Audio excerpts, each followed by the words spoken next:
সম্মানিত সুধী ও দর্শক মণ্ডলী, আপনাদেরকে জানাই প্রীতি এবং শুভেচ্ছা। আজ আগমনকালের দ্বিতীয় রবিবার। আজকে আমাদের জন্য বিশেষ বাণী সাধু মথিরচিত মঙ্গল সমাচার ৩ অধ্যায় ১ থেকে ১২ পদ। আজকের পাঠের মূল ভাব, তোমরা প্রভুর আসার পথ প্রস্তুত করো।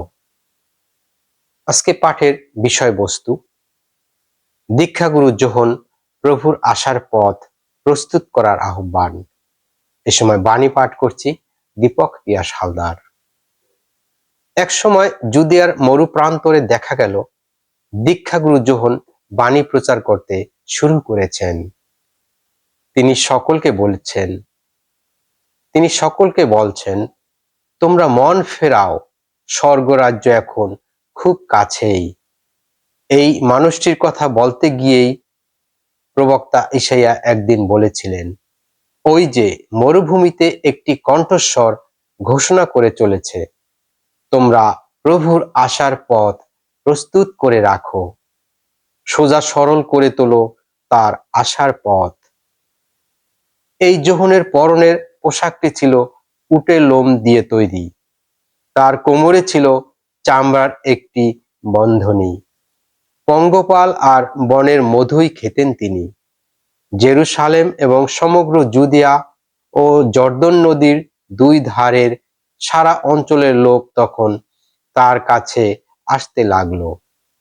তারা সবার সামনে নিজেদের পাপ স্বীকার করতে লাগলো, আর তিনিও তখন জর্দন নদীর জলে তাদের দীক্ষাস্নাত করতে লাগলেন।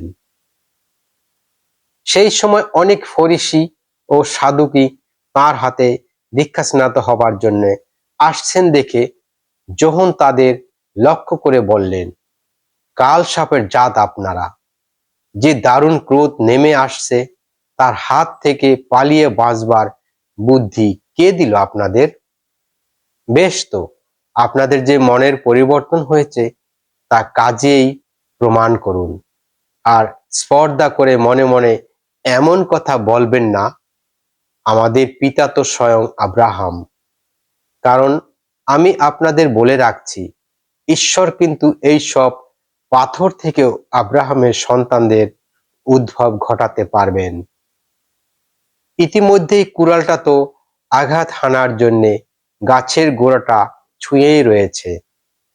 তাই বলছি, যেসব গাছ ভালো ফল দিচ্ছে না সেগুলোকে কেটে আগুনে ফেলেই দেওয়া হবে। এবার যোহন উপস্থিত সকলকে লক্ষ্য করে বললেন, আমি তো জলেই অবগাহন করিয়ে তোমাদের দীক্ষাস্নাত করি। তা করি যাতে তোমাদের মনের পরিবর্তন হয়। তবে যিনি আমার পরে আসছেন তিনি আমার চেয়ে শক্তিশালী, তার জুতো জোড়া বইবার যোগ্যতাও আমার তো নেই। তিনি কিন্তু পবিত্র আত্মা ও অগ্নিতেই অবগাহন করিয়ে তোমাদের দীক্ষাস্নাত করবেন। ঝাড়াই বেলচাটা তো তার হাতে রয়েছে, তার খামারের সবকিছুই এবার ঝাড়াই বাছাই করবেন। তার যত গম তিনি গোলাবাড়িতে এনে রেখে দেবেন। তুষগুলো কিন্তু নেভে না, এমন এক আগুনে ফেলে দিয়ে তিনি পুড়িয়ে ফেলবেন। খ্রিস্টের বাণী। খ্রিস্টপ্রভু তোমার প্রশংসা হোক। প্রিয় সুধী, আমরা এই সময় এই বাণীর আলোকে দুই একটি কথা সহভাগিতা করি, যাতে আমাদের এই বাণীর মর্মার্থ বুঝতে আরো কিছুটা সহজ হয়।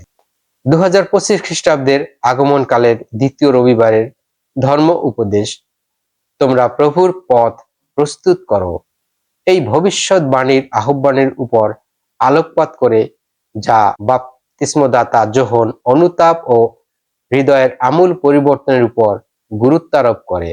এই বাণীর শ্রোতাদের বাঁকা পথ সহজ করতে এবং গর্ব ও ঘৃণার পাহাড় ভেঙে ভালোবাসার মসৃণ পথ তৈরি করবার আহ্বান করে। খ্রিস্টকে স্বাগত জানানোর জন্য এ এক উদাত্ত কণ্ঠস্বর। অনুতাপ ও মেটানোই বা হৃদয়ের পরিবর্তন যোহনের আহ্বানের কেন্দ্রীয় বিষয়।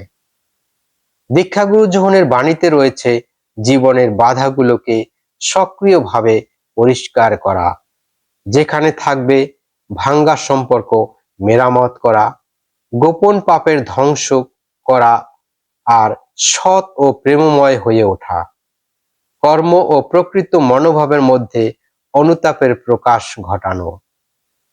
আজকের বাণীগুলো আমাদের কাছে এই বার্তা দেয় যে যীশুখ্রিস্টের আগমনে পৃথিবীতে আনন্দ, শান্তি আর মুক্তি নিয়ে আসবে। এই কালে শুরু হয় নতুন এক শুরু। জীবনের ব্যর্থতা, পাপময়তা, ভয়ের কোনো কারণ নয়, বরং এগুলোর মধ্য দিয়ে শুরু হয় একটি নতুন যাত্রা। আর তা হলো ভালোবাসা, দয়া ও ক্ষমার মাধ্যমে যিশুর সাথে যাত্রা করা। আসুন আমরা এই সময় প্রার্থনা করি। হে প্রভু, তুমি আমাদেরকে সাহায্য করো, যাতে করে তোমার পথে আমরা চলতে পারি।